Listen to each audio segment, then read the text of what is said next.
The webinar today, Financial Literacy and Investing 101, it's designed to support the health of your financial future. And I hope mine too. I'm excited to hear from our guests. We're so fortunate today to be joined by three wonderful alumni who are incredible examples of helping us achieve that vision for our alumni community. Our moderator is Emilio Vela from the class of 2011. He's the Director of Participant Engagement at Pension Mark Financial Group. And our panelists are Allison Meier, Financial Advisor for Merrill Lynch Wealth Management, and Kyle Johnson, Financial Advisor for Priority Financial Group. Ali graduated in 2018 and Kyle graduated in 2010. Before I hand over to Emilio, I just wanted to let you know that we are recording this webinar, and I'd like to encourage the audience to please post any questions that you have into the chat, and we'll have time at the end to moderate those questions. But a huge thank you to our moderator and panelists, and I'll hand over to Emilio. Thank you, Samantha, for that introduction. And thank you for everyone that, behind the scenes that put this together. I'm super excited to be here. I miss UCSB immensely and happy to give back to my community today. So with that said, I did want to share some slides with everyone. Julie, if you can, yes, thank you.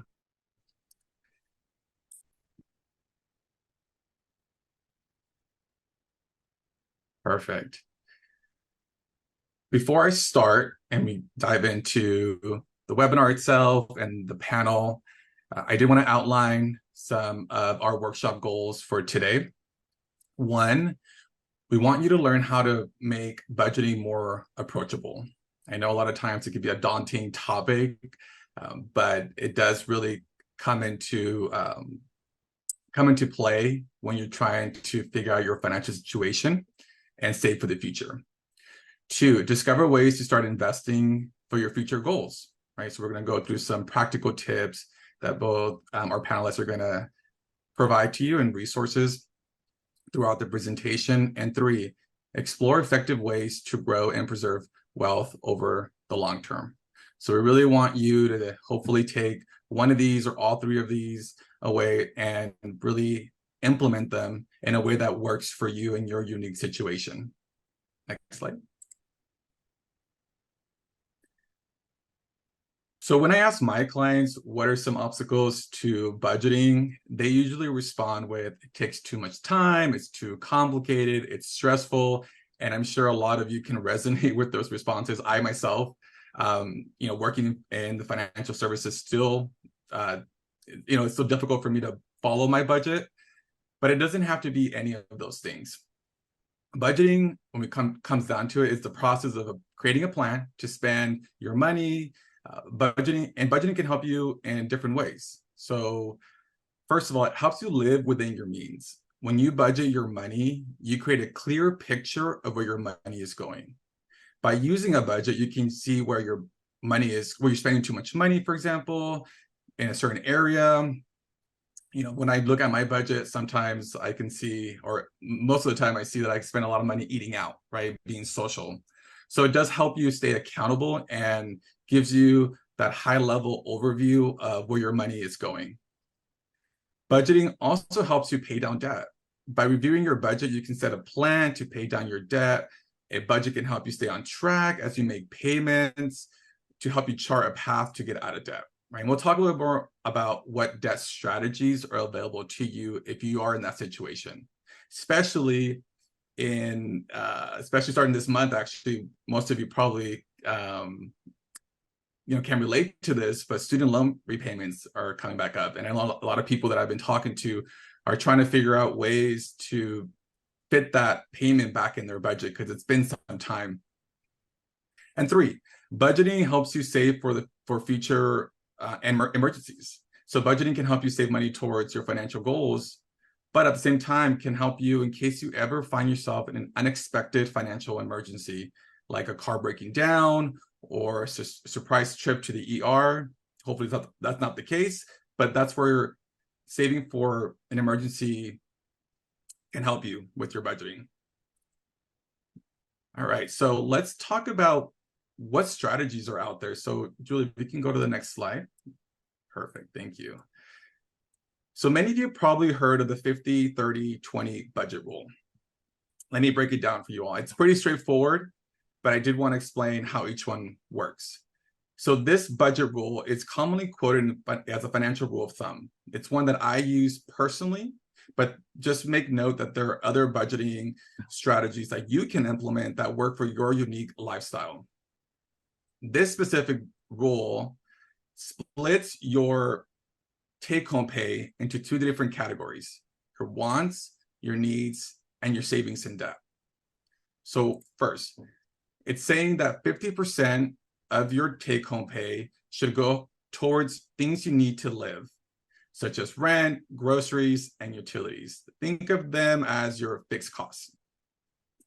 30% can be spent on things you want but don't necessarily need, and that's the key, right? Such as eating out, shopping, and entertainment. I've also heard this being called guilt-free spending, right? When we think of budgeting, we think restriction. And I think that's why most people don't follow or start a budget. But as you can see, it's also important to incorporate spending that goes towards your lifestyle, right? If you like to drink coffee every day, then put money aside for that, right? We're not telling you to restrict your budget. And the last one is 20% should be applied to savings and paying down debts. Paying down your debts does not include minimum payments. So keep that in mind. That should be part of your fixed costs. You want to pay at least the minimum payment on your debt to avoid any penalties or even affecting your credit card score. This specific budgeting strategy aims to be a flexible one to use to manage your debt. But as I said, there are other ones that you can easily look up online. I know our panelists are going to share some resources of how you can start or even where to look, but just something to at least help you start framing your specific budget and your needs. All right, next slide. Okay, so we talked about budgeting strategies, talked at least specifically about one, but how do you become successful, right, with following a budget? So I wanted to outline at least 4 different strategies to sticking to a budget. Number 1, focus on rewards versus punishments. Instead of putting all your discretionary income toward your medium term or long-term saving goals, use a percentage of it to treat yourself to something special each week or month, such as a nice dinner, expensive bottle of wine, or a video game, right? Whatever you desire, whatever you feel is a reward to you. And that goes back to the strategy I mentioned before, where you are saving some of this money, right? And you're putting that away, but reward yourself. It's almost, you're gamifying the experience of budgeting. And I think that makes it fun, right? Especially if you can use a financial tracking technology online that allows you to see the milestones you're hitting. So remember, just reward yourself, and it's step by step, right? You're not going to achieve all your goals in one sitting. So just remember to pat yourself, give yourself kudos. Number 2, make it automatic. Sign up to have a portion of your paycheck go into a designated savings account every month. Have your retirement contributions come directly out of your paycheck or checking account if you're doing an IRA, individual retirement account. For me personally, I've set up automatic bill paying for some of my bills. I do have, a dollar amount of money that goes into my savings every month. So out of sight, out of mind, I know that I'm putting away money for my retirement. I know I'm putting money away for my emergency savings account in my goals. And then also on that same note, once you've paid the balances on your credit cards, you can also set up automatic payments to pay off those balances each month if you're able to, right? This will prevent you from ever owing interest. And if you have a credit card with reward points, you'll also pocket those as well. And you can use those for traveling or anything else. And then we talk about, 3 was create buckets. And number 4 is get real-time spending feedback and set reminders. So this one involves the use of technology, right? Research mobile apps and online resources that can help you track your spending, manage your finances, and pay bills. There are even apps that remind you when a bill is due or alert you when the funds in your checking account are low. I know that that is one that I use personally. Mint.com is one that I've seen a lot of people use, and you can set up alerts under settings where if you hit a certain threshold on your checking account, maybe under $50, it'll alert you that that's the case, right? And so you can go in and move some money around, and it'll just, again, hold you accountable to whatever budget you're using at that point. Next slide. Okay, so this is my last slide. And before we jump into the panel with Ali and Kyle, I wanted to quickly provide you all with some industry terms that will be addressed during the presentation, and maybe some that you've already come across at some point in your life. The first one being 401k, 403b, 457 plans. These are all IRS codes that are used by the government, but these are all retirement plans offered by different employers. This is a way for you to save for retirement. It does offer opportunities that if you have an individual brokerage account that they do not. For example, tax advantages, employer contributions if your employer offers them, automatic payroll deductions, higher contribution limits, etc. Mutual funds, and that's a term you've probably heard within your retirement plan, if not already. A mutual fund is a way for many people to pull their money together, have it managed by experts who invest in various things, and then share the profits when those investments do well. Dollar cost averaging, it's another smart way to invest where you regularly put the same amount of money into an investment like stocks, no matter if the price is high or low. This helps you buy more shares when prices are low and fewer when prices are high, which can reduce the impact of market fluctuations over time. And that's something that you already do if you are contributing to your retirement plan. You're putting the same amount, either a dollar amount or a percentage, into your plan, and that's helping you. That's the benefit of dollar cost averaging. Brokerage account is where you can trade and manage different investments like stocks and bonds, usually through a brokerage firm or online platform. I'm sure many of you have heard of Robinhood. That's an example of a brokerage online platform, but there are others as well. And then lastly, asset allocation. This is about spreading your money across different investments like stocks, bonds, and cash to match your goals and risk tolerance. So these are just a couple of industry terms that I wanted to share with you all, but obviously there are others. If you do work with a financial advisor, you can always reach out to them, but there are a lot of great resources online too to help you just become more familiar with these terms. Okay, with that said, let's get started with our awesome panel. I'm going to start off with a question for Kyle. Kyle, obviously I talked about budgeting, talked about some strategies, but the question to you is, how strict do I need to be with my budget? And what's the right balance for saving and enjoying your life in real time? Sure. So that's a really good question.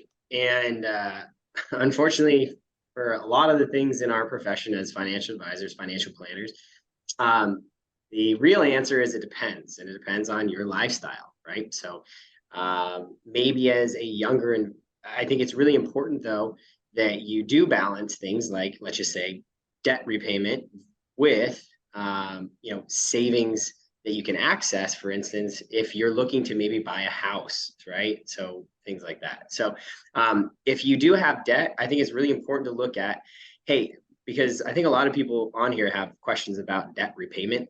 It's really important to understand your interest rate, right? So if you have a interest rate that's maybe 7%, 8%, I would look at paying that down first. So I just kind of wanted to touch on that before I kind of went into a little bit more of the question that you just asked.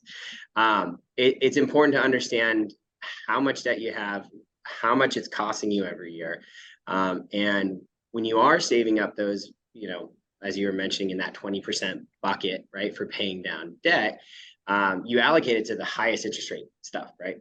Now, I would say, so as a CFP, we learn that, during our classes that, on average, if you start young, right, you save 10% per year, you should be about okay, right, for retirement. Now, that's not going to really, apply to everybody. And I do think that as you get older, you're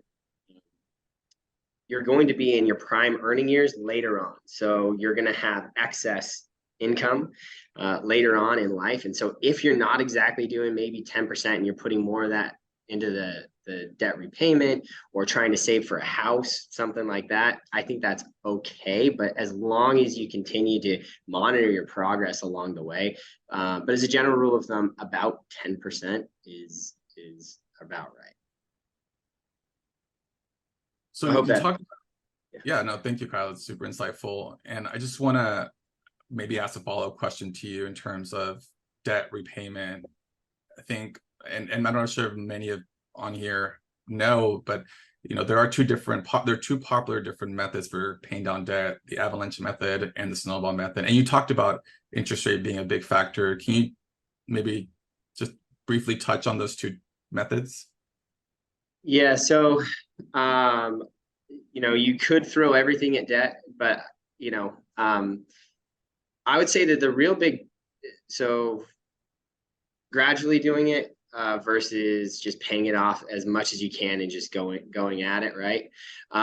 There's a benefit and a drawback to each of those. Number one is you're restricting yourself from a cash perspective, right? So when you have an investment account that's making money, you have access to that as long as not in a retirement type of account. So retirement accounts, so 401ks, Roth IRAs, regular IRAs, all of those in the retirement account, or if they get special tax treatment. We'll go into a difference between Roth and regular. I think that's a really important thing in a little bit. But I think if you have an investment account outside of that, it's more liquid. You can access those funds as you see fit. And so I think that there's a balance, right? So the math is, if you can make more money, in your investment account than you can then you're paying interest in the other account. So let's just say you have a 5% interest.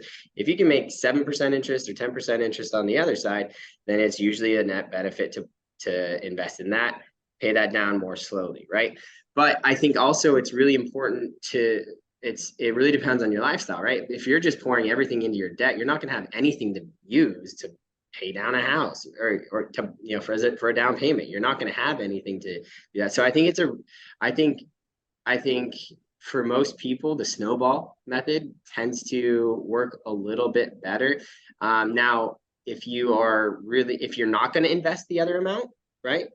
If you're not going to grow any money in excess, then it makes more sense to pay off, the debt, obviously, because that's just costing you money every year. And so I hope that's helpful. Yeah, and I'll just remind everyone that obviously your situation is going to be different from mine and Kyle's and Allie's. So, it's important to just understand your financial situation, and then from there, again, approach your goals the best way that fits your lifestyle. Correct. Yeah. All right. The next question is actually for both of you. What are some tips for smart investing that you can share with everyone today? I'll get started on this one. I think one of the most important things to take advantage of is your employer match. So a lot of companies that have 401ks or 457s or 403bs, they will contribute to your account as long as you are contributing. And there's always a formula, and it's different for every employer. But for example, if you contribute 4%, they'll contribute 4%. But if you contribute 10% and they max at 4%, then they're just going to stick to that 4%. On the flip side, if you're contributing 3%, they're only going to contribute 3%. So my biggest advice for everyone is to make sure you're taking full advantage of your employer match. It's free money, some people call it, but it's also part of your compensation package. That is money that you're working for, so you should take full advantage of it. And it's one thing to consider if you're looking at multiple job offers. If one employer has an employer match and one doesn't, that's something to take into consideration when you're thinking about your compensation. So that's very important. Yeah, I agree. Also to tack on to that, I think it's important to understand, especially if you're working for a publicly held company, to make sure that you're taking advantage of things like stock options and employee stock purchase program. So some people might be working for a publicly held company and they see ESPP or employee stock purchase program somewhere in their HR thing, and they go, okay, well, I don't really know what it is, so I'm not, if I don't know what it is, I'm not going to do it, right? But essentially what it does, typically with an employee stock purchase program, the companies tend to have a look back period, maybe 6 months. And on top of that, they'll usually discount some of the share prices. So they'll take the lowest point in the last 6 months, they'll discount it maybe 15%, something like that. And then you get to buy those shares at that price. And that's not in a retirement account. That's just money that you can access. So essentially you're getting another amount of free money in that kind of plan, but you have to sign up for it and you have to buy it. You're buying it with your own money. And so it's getting taken out of your paycheck. So it's going to seem like money's kind of going away. But again, as long as you kind of diversify after the fact, it's kind of in a similar vein where you're getting free money from the company in a way. And so I think it's important for you to take advantage of if you have that option. I would say one more thing to just kind of touch on here is I think one of the most important parts of investing and being a successful investor is starting early, right? And being consistent. So as Ali mentioned, you have these employer matches. You're putting money, they're going to put in free money for you. And so that is going to start piling up a certain nest egg for you really early. And so I just wanted to share really quickly a slide that I kind of like about the importance of starting early. And 1 second here. There we go. Let's see here. Second. Can everyone? Oops, sorry, it's the wrong one. That's not the slide. Here we go. There we go. So you can kind of see here, this is just a slide that kind of shows $200 invested monthly, right? So $2,400 a year. So if you have $200 that you invest monthly, you see here, if you start at 35 years old and you start saving $200 a month and it's invested at 6.25%, a pretty moderate type of investment account, you expect at 65 years old that money is going to be worth $210,000, right? Now, if you started at 25 and you stopped investing at 35, so you only you only invested for 10 years versus 30 years, right?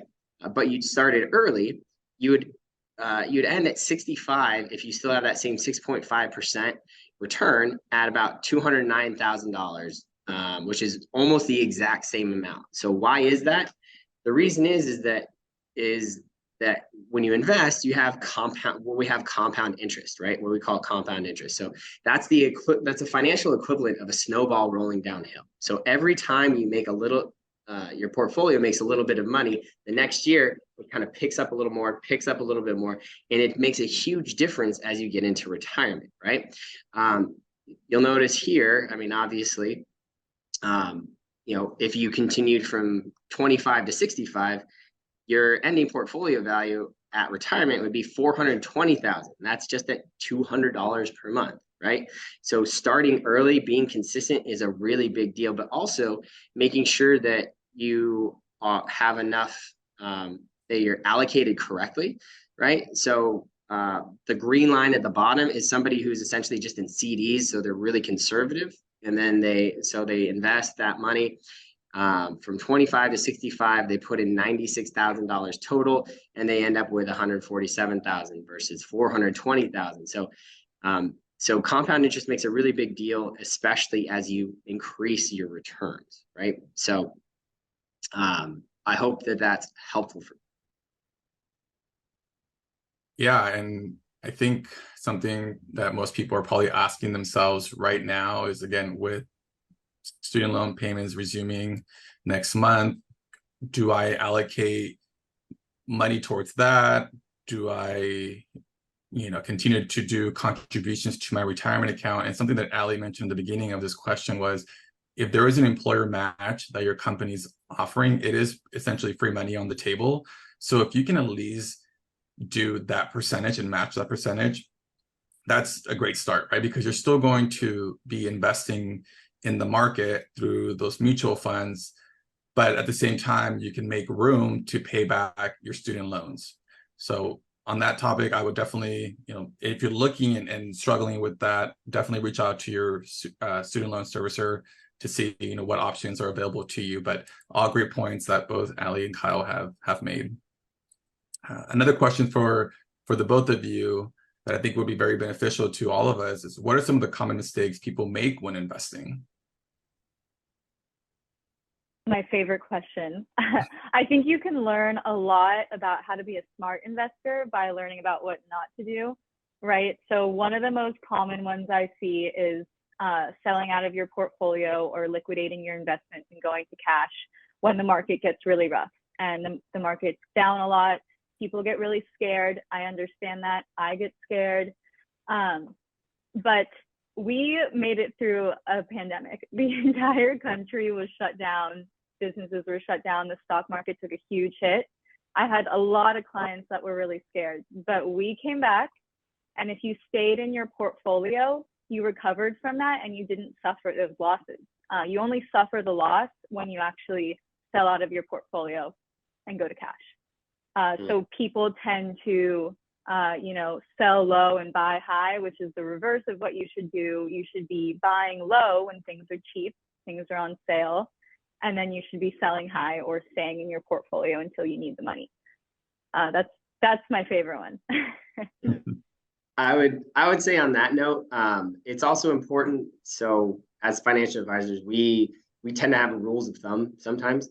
So our rule of thumb is really 3 to 6 months of fixed expenses of cash on hand, right? So having 3 to 6 months of fixed expenses just in cash, so it's not invested, is going to help you weather those times when it goes up and down, because you're not freaking out necessarily, because you have a little bit of a backup plan. If you throw every dime you have into the investments, and then they go up and down, you're watching them every day. It makes a big emotional impact on you. And when you invest emotionally, you tend to make mistakes, right? And so the other thing that it really helps with that is setting up things to be more automatic. Like I said before, so a big part of it is starting early and being consistent. So yes, the 401k contributions help because you don't have to think about it, right? And if you put in 4% and your company matches 4%, well, that's 8% and you only need 10, right? So that makes a really big deal long term. Now, another thing to kind of think about as well is with your normal investments, right? You want to be able to set that up as well. The most successful types of investors that I've seen have an automatic kind of investment plan for just their normal brokerage types of accounts, right? So this is just your money that you have on hand. The reason being is that, like most people, I'm in the same bucket. If you see it, you spend it, right? And so when it goes away and it goes into something automatically, you don't really think about it. You tend to adjust your lifestyle, right, to that. And so the very opposite thing you see happen, I'm sure Ali's seen it plenty of times. People get a raise, right? They get a $30,000 raise. And then all of a sudden they're like, I'm going to save more money this year. And you're like, okay, well, how much of that $30,000 did you save this year? And they go, maybe 5, right? We call it lifestyle drift. They don't notice that it didn't feel like I had that raise. I got one, but I didn't really feel like it. Well, it's because you knew that there was more money in there. You just start to just drift along with it. And so unless you have something you set up automatically to kind of save yourself from that, it's going to be a little bit more difficult. And so, there's so many other, there's tax strategies, there's, investments that we can, put you into and exotic types of investments. But really at the end of the day, the thing that's going to help you out the most is consistency. And that's the biggest mistake that people make, is they're not consistent. Right. And I'll add too that now with just, the digital era that we live in, obviously most of us are familiar with TikTok, Instagram, all these social media accounts.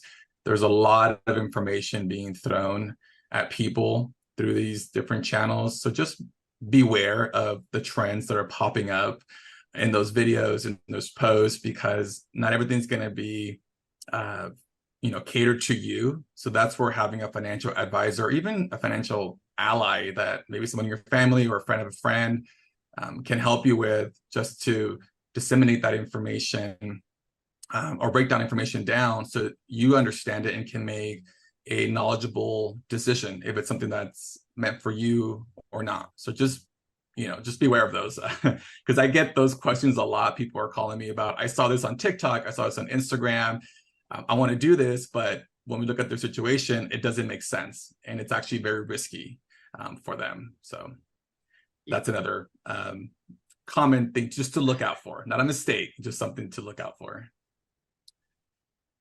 100%. I'll add another one in here, because I think, a lot of this conversation is focused on retirement accounts, but I do want to remind everyone there's another way to save and invest in a taxable account. So not a retirement account, just a regular brokerage account. And it's really important that you work on building up this kind of account as well, because I'm guilty of this myself. I love maxing out my 401k and putting as much as I can into it, but that creates a tax liability. So let's say I'm retired, I put all my money into my 401k, I have $1 million in my 401k, right? I'm retired, I don't have my income anymore, so I'm living off of this 401k. Well, let's say I have a really big expense. It's always something with the house. So let's say I need to replace the roof and I need to pay $20,000 to replace my roof. So I need to take that out of my 401k. But because that's a tax deferred account, I'm going to have to pay taxes on that distribution, right? So now I know I owe another big bill for the taxes on that distribution. And where am I going to get that? It's going to come from my retirement account, because that's all of my savings. So it's kind of a vicious cycle, right? You keep having to pay this tax liability. So it's important to build up some assets in a regular brokerage account or a regular savings account for retirement or for your other goals as well. Yeah, I would 100% agree. That's absolutely correct. And also, those accounts aren't really designed to be accessed until 59 and a half, right? And so you need to make sure that you're growing some money outside of just a retirement account, just for your day-to-day life, right? To fund your goals. You want to buy a boat, you want to buy a house. Your money should not just be sitting in a savings account. I mean, 3 to 6 months of fixed expenses should, but but the rest of those dollars should be put to work and should be invested for long-term growth alongside with your retirement accounts. And that also kind of leads me, because I've seen the exact same thing, Allie. You have $100,000 expense in retirement, anything that comes out of a regular 401k, and I'll go into Roth in just 1 second. I think everybody's probably asking that. But if you take it out of a regular 401k, then all of that looks like income. And then that might bump you up to a different income bracket, right? So maybe you're paying 20%, 22% income. Now you're at 24, now you're at 32, right? And then that means you're just paying the government more money. And then again, where are you going to take that money out of to pay those taxes? Your same retirement account. And that looks like more income the next year, right? So it's true. It's a vicious cycle. So that leads me to also the Roth conversation, right? So the Roth IRA is through your company, you may actually have a Roth 401k option. Not just a regular 401k. So the regular 401k is deferred tax, meaning you put money into it today. And let's just say you have $100,000. You make $100,000. You put in $10,000 today. Then you're going to look like the government's going to say, okay, well, you made $90,000. We're going to tax you on $90,000. Okay. That means it's deferred tax. That money's going to grow and grow and grow. You're going to take it out in retirement. But in retirement, all of that money is going to look like income. Now the Roth is the exact opposite, right? So the Roth, you actually put dollars in today, right? And that's all taxed. So you make $100,000, you put $10,000 into it. The government's going to tax you on all $100,000 that you made. Now the kicker is that's going to grow and grow and grow. And in retirement, you can actually take that out and everything is tax free, right? So that's another way to have a couple of different buckets so you can play a little bit of a shell game with the IRS in retirement. Say, maybe I'll take some out of the regular IRA, maybe I'll take some out of my brokerage and some out of my Roth, right? So that should really, so you can manage your tax bracket versus being forced to take money out and now you're stuck in whatever tax bracket, you know, you end up in. And so I think that's super duper important. You can also do that if you don't have a 401k through your work. You could do that a regular IRA. You can contribute if you're below 55. You can contribute $6,500 a year this year into that. You're maxed out. Or a regular IRA, you can do that. Now, people usually, the next question is, which one's better? What do I do? I think it's important to do both. But I think it's more important for you to defer taxes when you're making the most, right? So when you're younger and you're not in your prime earning years, you should probably put a lot of that money into a Roth account, right? Because it's tax free. As you get older and you start to have a higher tax bill and a higher tax liability, it means it's a lot more important to you. Well, now you can start putting more money into that regular 401k. But if you're younger right now, I would I would encourage you to potentially take advantage of that Roth. Most employers will have a Roth option within their plan. And so get that free money, put it into the Roth, especially if there's a match, right? And kind of load that one up. Don't really worry about the regular 401k just yet. But as you get older and your tax liability and you get into your prime earning years, that's where it makes a bigger difference. So I hope that helps. Yeah, I think diversification is your best friend here. Diversify your retirement strategy by having both accounts. I've seen it with my clients as well, where people start withdrawing money from the Roth account first and then go into their pre-tax or tax account afterwards. So that's important as well. So thank you for covering that, Kyle.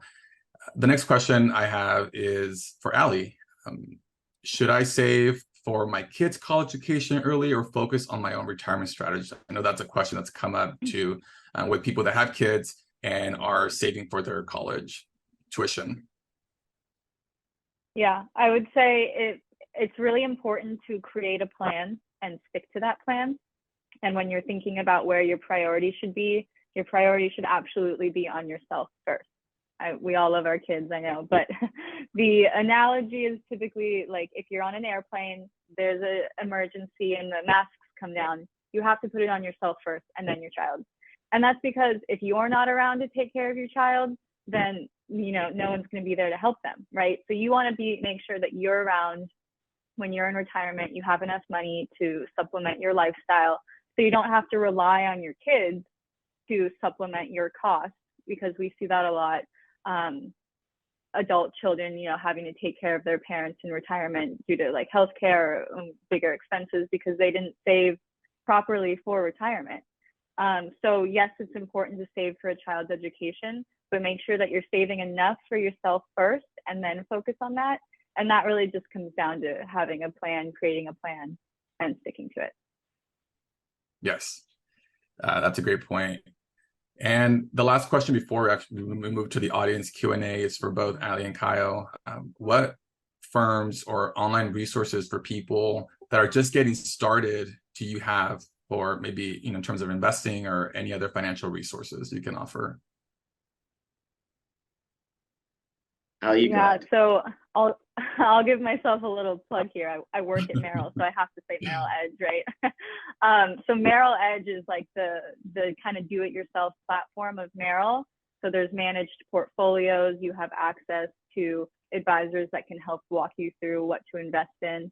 And then a couple other ones are Fidelity, Schwab. They typically are better for beginners. Another one that I like that's a little of a one-off is Elvest.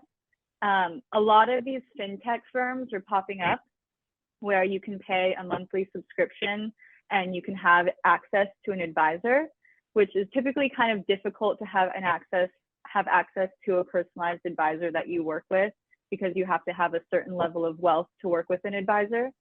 So kind of being able to access that advisor without yet getting to that level of wealth, I think is a really great invention that's come up in the last couple of years. And then just making sure that you have a portfolio that's, you know, suitable to your risk tolerance, I think is one of the best things that an advisor can help you with. So. Yeah, I think that's great. I think she nailed it. But I will say that, especially as you get closer to retirement, a lot of those virtual advisors aren't really going to be kind of full financial planners, right? Which I'd kind of caution you against. They're not going to be as in-depth and as robust as just kind of like a CFP or something like that. And so they're going to give you good advice for maybe a suitable portfolio for your risk tolerance, but they're not going to dive into kind of tax and retirement distribution strategies, stuff like that. So yeah, just so when you're younger, it's great. But so let's go to the questions. Sorry. Yeah, no, thank you both for sharing that. And yeah, I'll pass back to Samantha and Julie for the audience Q&A. Thank you to all of you. That was really informative. I've got some really good notes written down here, so thank you. I'm going to jump right into the questions. We've got some really great questions over here.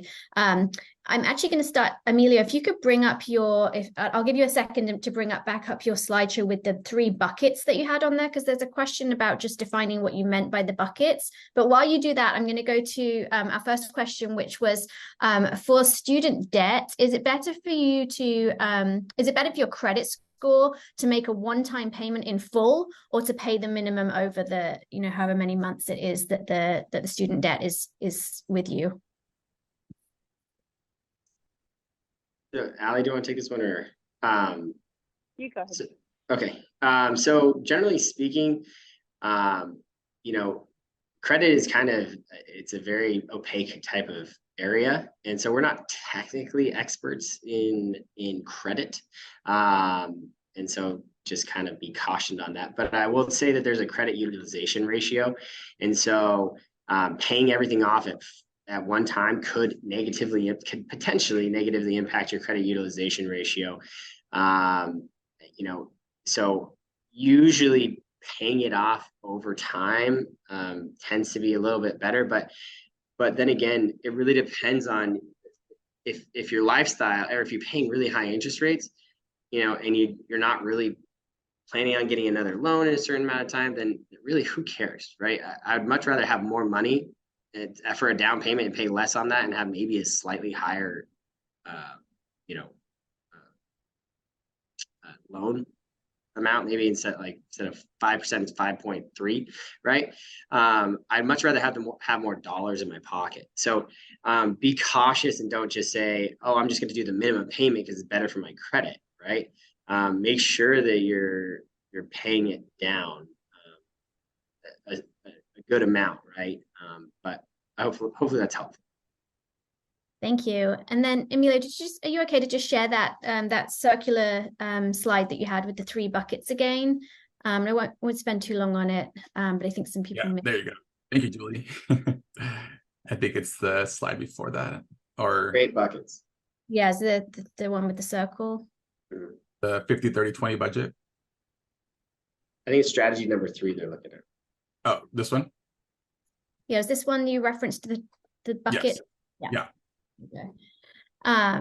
Next question is it better to set up I think you answered this actually, Kyle, already. Is it better to set up a 401k or a Roth IRA? I think you touched on that with the depending on people's age.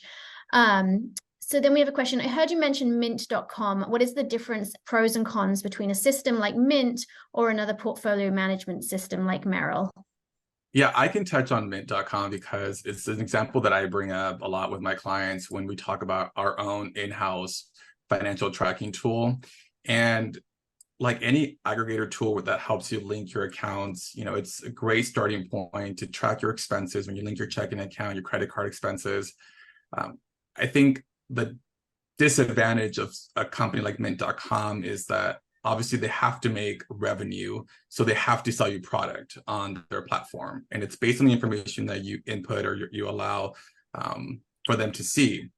When you link your accounts, obviously a lot of times people might, you know, purchase or sign up for something that maybe they don't need, and they don't have the proper advice, right, to actually either use it or not.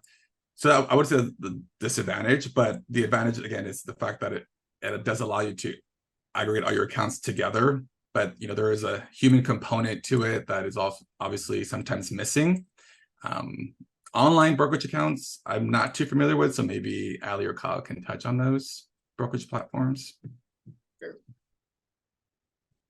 Ali?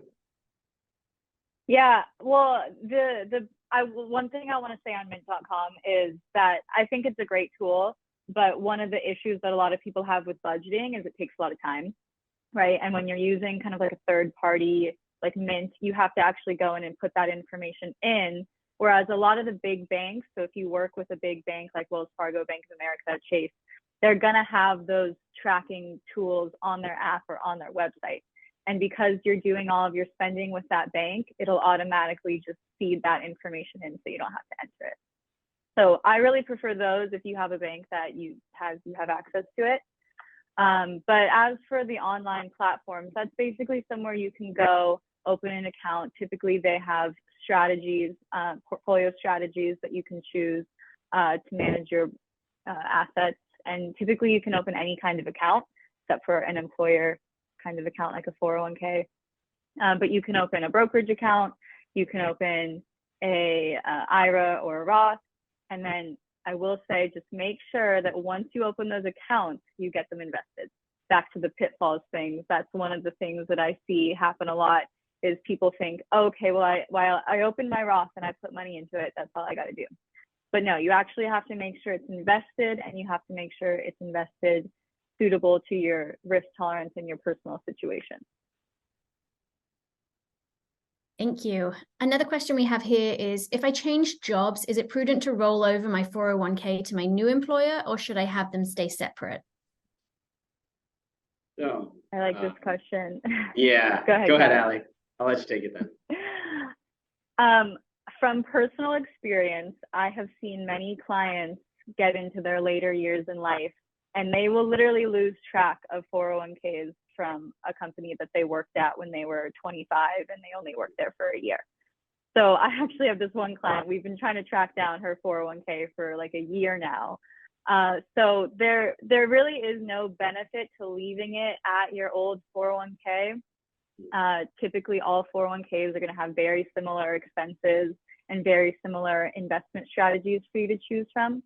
So you could either consolidate it to your 401k at your new employer, or if your new employer doesn't offer a 401k, you can consolidate it to an IRA at an online brokerage firm like we were talking about before. Yep, or talk to an advisor, right? Another thing that I would just want to touch on as well is that 401ks tend to, it depends on the plan, but most of them tend to offer borrowing, right? So you can borrow from your 401k. This comes from some of the recent bills from Congress because they're trying to get people to rely less on Social Security and more on 401ks and self-funding. And so as an added benefit, they're encouraging lots of 401k plans to allow you to borrow against what you have in your 401k plan. The way that it works is you can generally borrow about 50% of what your vested balance is in there. Or if it's 10,000 or below, you can actually borrow technically up to that $10,000, right? So if you have 50,000, you can borrow 25, and that tends to max out at $50,000 though. And so and the benefit of that is if you borrow from your 401k, you're actually paying yourself back the interest versus paying it to somebody else, right? Now the danger is if you borrow and then you change jobs, right? You have to pay that back immediately. Right. And if you don't pay it back immediately, it's going to look like a distribution from the IRA, and that's going to be more tax dollars. Right. And so, but if it's a company that you've been working for a long time, or you see yourself working for a very long time, or if you feel like you can pay it back in the, generally the loans are for about 5 years, but it's a really good resource rather than, just paying for mortgage interest rates right now. Right. If you're instead of paying a rate at 8 or 9%, right? Borrowing from that 401k will be great. And so, but it really depends on the vested balance. So combining those two will give you a higher vested balance. We probably have time for one more question, and then we should wrap up. So the question I have is, what do you think about investing in an ESPP, say with a 5% discount versus prioritizing diversification? And is it risky to bias ourselves on our own companies? And is there a % of salary limit you recommend with respect to investing an ESPP for that reason? Ali, you want to take this one, or you want me to do it? Good question. Go for it. This is really great questions. It's Yeah. obvious that you guys have been listening to what we're saying, so we appreciate that. The general rule for owning one specific company, I like to think of it as 5% of your portfolio max. So 5%, no more than 5% of your portfolio should be in any specific company, whether that be the company that you're working for or any company that you're invested in. So I would say diversification is very important. I'm glad you asked that question. But. Yeah, I would agree. So there's a couple of things to think about, though, when you're talking about that, right? So number one, so what you can do, and people don't think that you can do this, right, is you can actually sell the shares that you bought of your company and diversify into whatever the S&P. You can diversify as much as you want, right? Now, there's some special tax treatment that you need to be aware of, and so you should keep that. If you buy it, you should probably keep it for a year before you actually sell it, right? It's called net unrealized appreciation. We'll talk about that later, but 102, yeah. Yeah, and 102. But you want to, but as long as you've held it for a year, then you sell the rest, right? And so that usually should stay under that 5% rule. But I agree, I would never hold I think 5% is a really good rule of thumb for owning any one type of security or any one company, because anything can happen to your company, even yours. I used to work for Qualcomm. A ton of people had a just Qualcomm stock, and it did not work out really well for them towards retirement when the stock went down 20%. So it's really important to stay diversified. Really quickly though, is it worth borrowing money to buy that stock when you start with a new company, or is that not a good idea? Probably not, right? So anytime you add leverage into anything, you have to be really careful about what you're doing. Yeah, you can make 15%. That's true, right? But if you're going to hold it for a year, what if the market goes, your share prices go down 30%, right?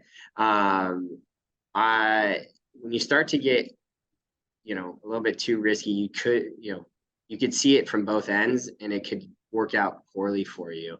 And you just don't want to find yourself in that scenario. You could, again, you want to talk to an advisor, whatever else, but it depends on your specific scenario. But I wouldn't try to just overreach. I'd try to just be more consistent than it. Awesome. We didn't get to all of the questions. It's some really great questions, and I think it's testament to what an incredible job that you all did. So thank you so much to Emilio and to Kyle and to Ali, and again to Julie and Shaknosa, who has helped us put this together and on the back end. It's great to see so many people on the call, and we will send out a recording for this call. And you know that Julie has just posted the LinkedIn profiles of our guests today in the chat. But please also do feel free to share your feedback. As we said, this is the first Gaucho Academy that we've had. We appreciate any suggestions that you think would really help you in your learning beyond academia and in the classroom. We want to do a great job to serve our alumni community. So please do share your feedback, and thank you for joining us today. Yeah. Thanks, everyone. Yeah. Feel free to reach out to us. I'm sure Ali feels the same way. So if you have questions. Any Gaucho, I will respond to. Absolutely. Yeah, exactly. Yeah. All right.